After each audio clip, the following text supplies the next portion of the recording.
So, and this is the crux of what it comes down to. Where is the land of the wandering? We have to, by virtue of the fact, what did the Lord say? He said, now turn and go into the desert by the way of the Red Sea. Next slide. Yeah, at the top what we're saying is the scripture where it says, now turn and go into the wilderness by the way of the Red Sea. And we're looking at the location of Midian up in the top left corner of the Arabian Peninsula. And then what we have is an idea that they traveled south into southern Arabia, and that the great and terrible wilderness that we see is actually what they call, the Arabians call, the Rub Akali. Now there's some interesting information coming out about the name places in some of these southern Arabian areas. And the Rub Akali, as pointed out by Dr. Leonard Moeller, also may mean Reuben the Chaldean. So we see in the Great and Terrible Wilderness evidence of the name of Reuben, as well as some other tribe names, the tribe of Gad and Manasseh in that region. It's very interesting research, and back in one of those roll-ins you saw all those artifacts and that land where it's nothing but sand as far as the eye can see. We are truly there talking about a great and terrible wilderness, and if you don't have water and if you don't have the manna, you die. And all of those artifacts are coming out of that deep desert region. So who was it that was down there? Who wandered all the way down there? Why are there such serious and very ancient, not from the time of the Babylonian exile or the overruns of Rome, why are there thousands of years old Jewish settlements in Yemen? They've been there a lot longer than the dispersions. So where did that originate? One of the things that is closely being followed, besides the fact that we've got the evidence of the footprints, this language that's written on these rocks that the menorah testifies to, shall we say, also follows this pathway all the way down the Arabian Peninsula and over into the southeastern areas of Arabia. Why is this language being written on the rocks all the way down? You know what the Lord's command was? He said, I'm giving you this here at Sinai. You teach it to your children. You write it on your doorposts. You write it. You teach them this is the covenant. You teach them these things. And this language gets more and more prolific on the rocks the farther south you go. Really? So we have this amazing story of the alphabet going down the peninsula and getting more and more refined as it does and looking more and more like Proto-Hebraic. Then this very thing right here, every place where on the soles of your feet shall tread shall be yours. Go to the next slide. The next slide. There we go. Look where the footprint go. There is evidence that the footprints, they've been seen in deep South Arabia, they've been seen in the eastern province of Saudi Arabia, they've been seen up and around the curve of Arabia to the north along the Euphrates, and they've been seen all over the land of Midian. So are we having a picture that's beginning to form here of where the wandering in the wilderness really took place? The great and terrible wilderness, let me assure you, we've crisscrossed Saudi Arabia time and time again, and it is a great and terrible wilderness. And you could easily lose 1 million+ people in this vast continent for the length of time the Scripture says that they will. But this is one of the most profound things ever. And I tell you what, we have to credit Dr. Leonard Moeller for coming up with some things that are just astonishing. They really are. When we first began to speak with him in early 2000s about, Jim and I just are determined, because of what we've seen, the whole of the Arabian Peninsula is where the wandering in the wilderness took place. Because you see, when you get the mountain in the right place, then everything else opens up to you. So we were telling him about these things, and I think he thought we were insane at the beginning. But he is quite an extensive research scientist. And you know, he's not going to go out on a whim just because Jim and I think something might be. He went home and did a great amount of study. He happens to have some very ancient maps, particularly one that was in French. And let's see, which was the number of that slide? Same slide, back up. We'll pull that back up here, and I'll show you some of the things that he has found. Over in the right-hand side, you'll see People de Gad. That in French is the people of Gad. Why is this ancient French map have the people of Gad locating in what is now current-day Oman? And if you look just a little bit north of that, there's something profound. You'll see a green star that says Asher. Well, guess where that Asher is? That's where we lived in the eastern province of Saudi Arabia, and that's where the major oil fields are. What does the book say? Dip in the toe of Dip your Asher. toe. There you Asher go. shall dip Asher. his foot in oil. It's the blessing of Jacob upon his sons. my What is goodness. Asher doing? But of course, in modern day maps, you don't find any of this. Oh, absolutely not. Dr. Moeller is the one who found these. This is where he found, what if Rub al-Khali in Arabic means the empty quarter. But how closely does this sound to Reuben the Chaldean, Rub the Calais? Rub the Calais. What, and who took their inheritance in the wilderness? Reuben, Gad, and the half-tribe of Manasseh. Why do we find on an ancient French map Gad and Reuben? Highly possible. But the mind blower was this. Down at the tip of the Red Sea down there, you'll see in the bottom central, Ras Israel. What? Head of Israel, down there located in what is now Yemen.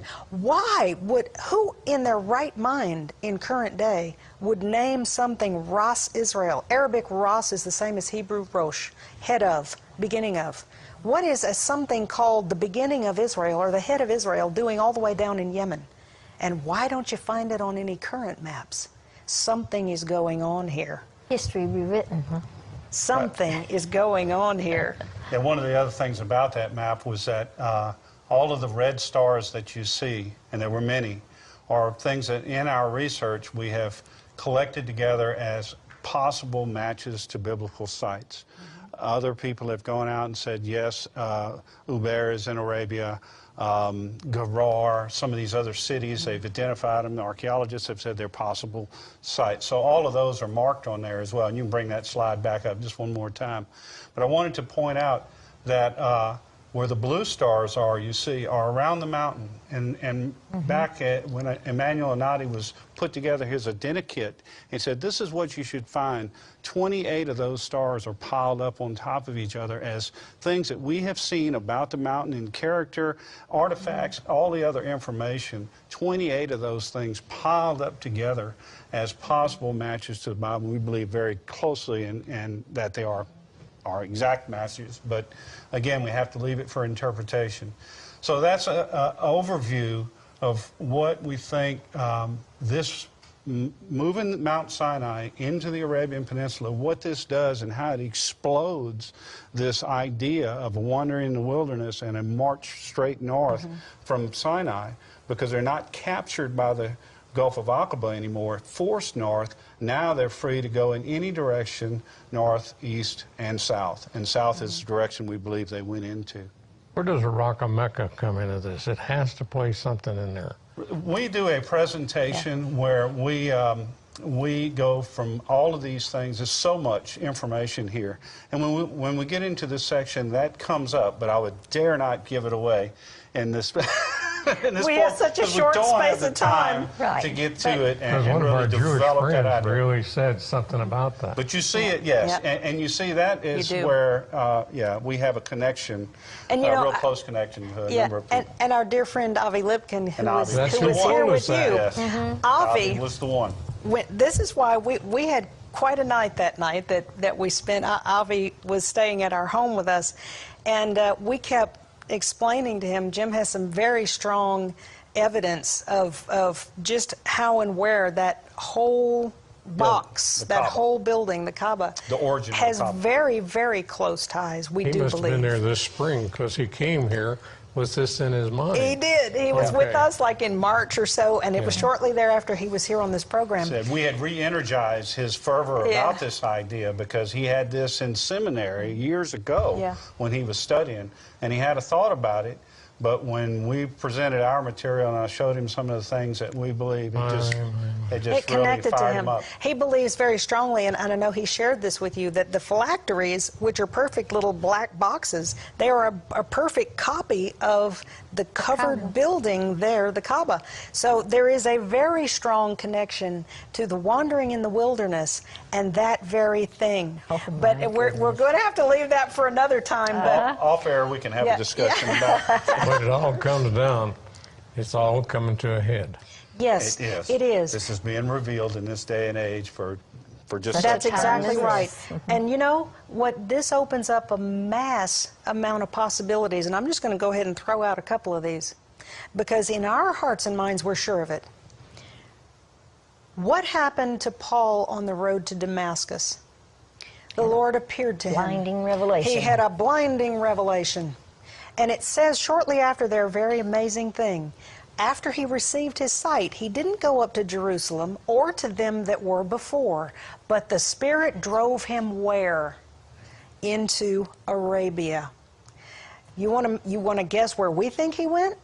Where? He went straight to Mount Sinai. Yes. And look at the correlation between Hagar and Sarah, between Zion and Sinai, between a mountain you can't touch and a mountain that the grace of God has fallen on. Why that great student of Gamaliel, where would he go? Why would the Spirit drive him directly into Arabia? Because, I think he wrote the whole book of Galatians from the cave. That cave up there that's quite possibly Elijah's cave. Because he had such a beautiful understanding of the two covenants, of the well, you can say it in that manner, but everything that he wrote, this Hagar is Sinai in Arabia. If the Spirit drove him into Arabia and gave him such understanding of how everything fit, surely that's where he went. And I'll tell you another one. What about Elijah? What about Elijah? 1 Kings 19, it says, it was just after the Carmel incident, where he had called down fire on the prophets of Baal, and he runs, first off, he goes and hides under a tree and wants to die, and that's not what the plan was. So 40 days and 40 nights later, he's fasting in the strength of the 2 cakes and goes to Horeb, mountain of God. Oh, wow. And goes into a cave. And we think we know right where the cave is. We showed it to you earlier. But also, who else was at that mountain? Moses. Moses was at that mountain. Elijah was at that mountain. What about when Jesus took Peter, James, and John to a high mountain far apart, and he was transfigured before them? Wow. Who appeared? What if Moses it wasn't and Mount Elijah. and Elijah. Yeah. He said, I came to fulfill the law. Yeah. What if he really stood there where it was given? What if Mount Sinai is the Mount of Transfiguration? Why not?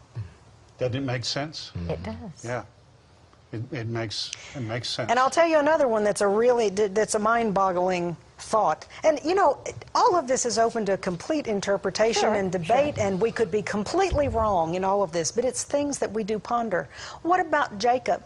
Jacob has this marvelous encounter where he sees a ladder. He sees a stairway. He goes to sleep and he dreams, and he sees the angels of God ascending and descending upon this staircase. And he says, whoa, this is none other than the gate of heaven and the house of God. And he called it Beit El, the house of God. But the name of that place before was Luz. What? Luz. Jebel Luz, this mountain. It doesn't we're say talking Jebel about. Luz, but it Jebel says the is a name of that name place for mountain. before was Luz, or Laz. What is this mountain's name in Arabia? Laz. What happened, when God descended in fire on that mountain? You can call it the portal of heaven, because he took Moses up there and he showed him the pattern. He showed him the heavenly pattern. There was absolutely a corridor, a portal, whatever you want to say, there for God to come down and for Moses to see the heavenly ark and the heavenly menorah and such as that. Jacob had an encounter at a place that was once called Luz. that he renamed Bethel. He renamed it that because he said because there's a stairway. Angels are coming up and down here. You know, in the Psalms it says many myriads of angels accompanied God there at Sinai. They were moving up and down over the mountain. Yes. What if these are the same places? What if